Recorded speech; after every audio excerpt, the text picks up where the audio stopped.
The Israel Defense Forces say that it is beginning to release 5 brigades from combat in the Gaza Strip. This as the military increasingly gains control on the ground. Earlier, Israeli Prime Minister Benjamin Netanyahu said that the war would take many more months to end.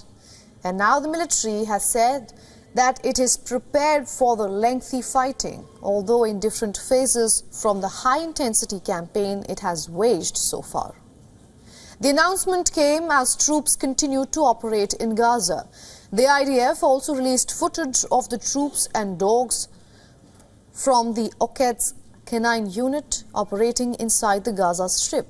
The dogs carried out initial scans before soldiers enter an area or building. Meanwhile, as the clock struck 12 at midnight for the New Year's, rockets fired from Gaza raced towards central Israel overnight. The attack triggered sirens throughout the central and southern parts of the country. Hamas's armed wing said that the barrage was in response to massacres against civilians in Gaza.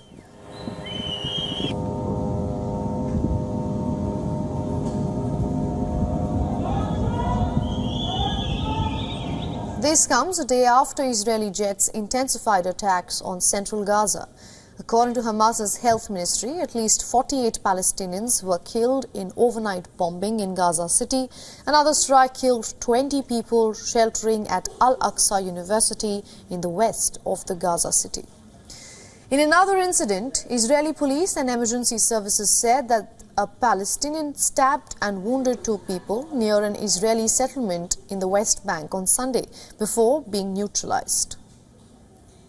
Far-right Israeli finance minister has called for the return of Jewish settlers to the Gaza Strip after the war ends, and also said that its Palestinian population should be encouraged to immigrate. Hamas condemned Smotrich's comments as a vile mockery and a war crime. Meanwhile, the Israeli military said that fighter jets struck what it said was Hezbollah infrastructure and military structures in southern Lebanon.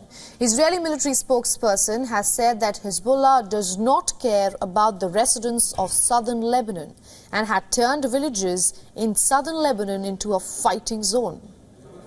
Following Israeli airstrikes, craters are dotted around the villages of Farkela in southern Lebanon.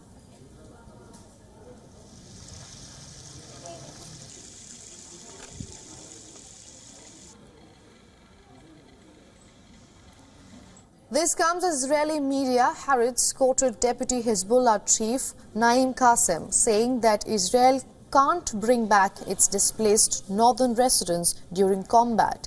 He added that Israel cannot profit from this battle or its conclusion. It must first end the war in Gaza so that the war in Lebanon can end. As 2023 drew to a close, Palestinians in Gaza prayed for a ceasefire but had little hope the new year would be better.